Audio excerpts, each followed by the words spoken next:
Welcome to 2023, where university staff seem to think that misgendering someone is evil, but blatant anti-Semitism is perfectly acceptable. In the news this week, this woman, Harriet Bradley, who's not just some young, first-year, slightly uneducated Gen Zer, no, but a 78-year-old ex-professor of Bristol University, thinks that going on Twitter and saying that someone should blow up the venue of a Jewish Labour conference is acceptable. She thinks that that is an acceptable way to treat our Jewish community. I'm not even joking. I'm not even exaggerating.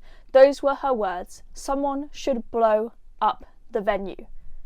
Do we really expect this kind of thing to be said in 2023? I thought that by beating the Nazis in World War II that we had finally stamped out the worst of anti-Semitism, but it seems, sadly, it's back. Now, of course, Harriet Bradley has been forced to give an apology, but is anyone really believing it? She's claimed that she's of Jewish heritage herself and that she has great respect for the Jewish people and their terrible historical sufferings.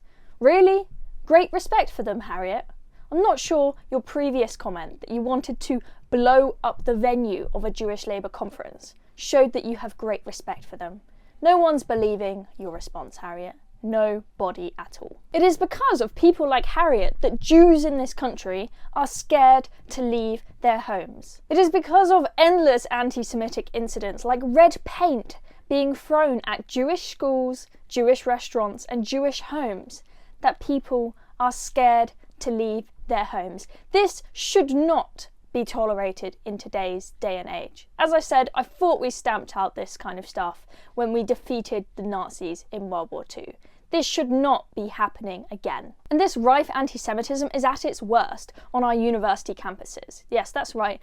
An Israeli student at the University of Oxford actually decided after the October 7th attack, where sadly many of her relatives were killed, she decided to go back home to Israel because she felt safer in Israel than she did at the University of Oxford, where in the streets anti-Semitic chants, including "From Oxford to Gaza, long live the Intifada," were being chanted. Well, when you hear people shouting in the streets, "From Oxford to Gaza, long live the Intifada."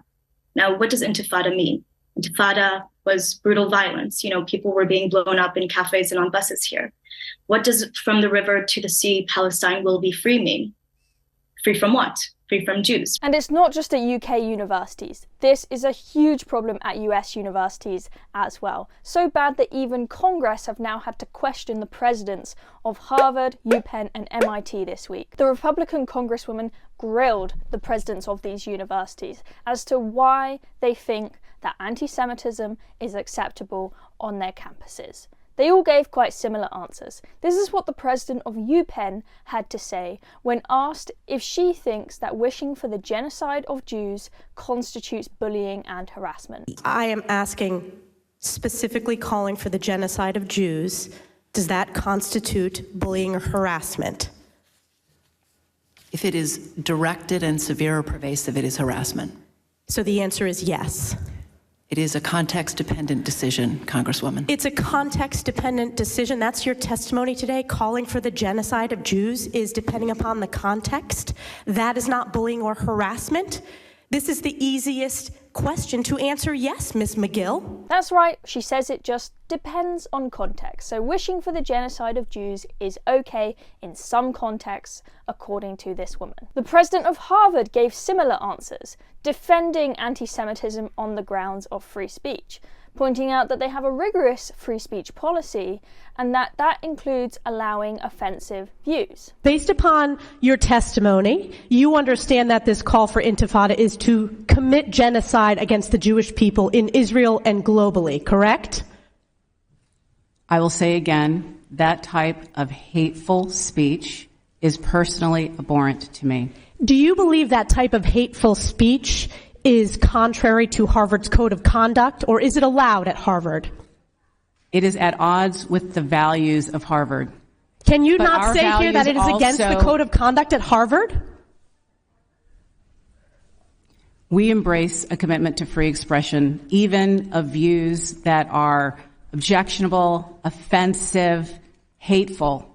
It's when that speech crosses into conduct that violates our policies against bullying, harassment, Does that speech not cross that barrier? Interesting that, given that Harvard, in their training to their students, has made very clear to them that fatphobic comments or misgendering them or thinking that there are only two genders is not acceptable under their policy.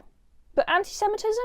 Fine, apparently. So welcome to 2023, where misgendering someone is absolutely criminal. But being anti-Semitic flies just fine with university staff. Have you got what it takes to be a reasoned presenter? Well, send us a short clip of yourself to join@reasoned.uk and we might be seeing you on this very channel very soon indeed.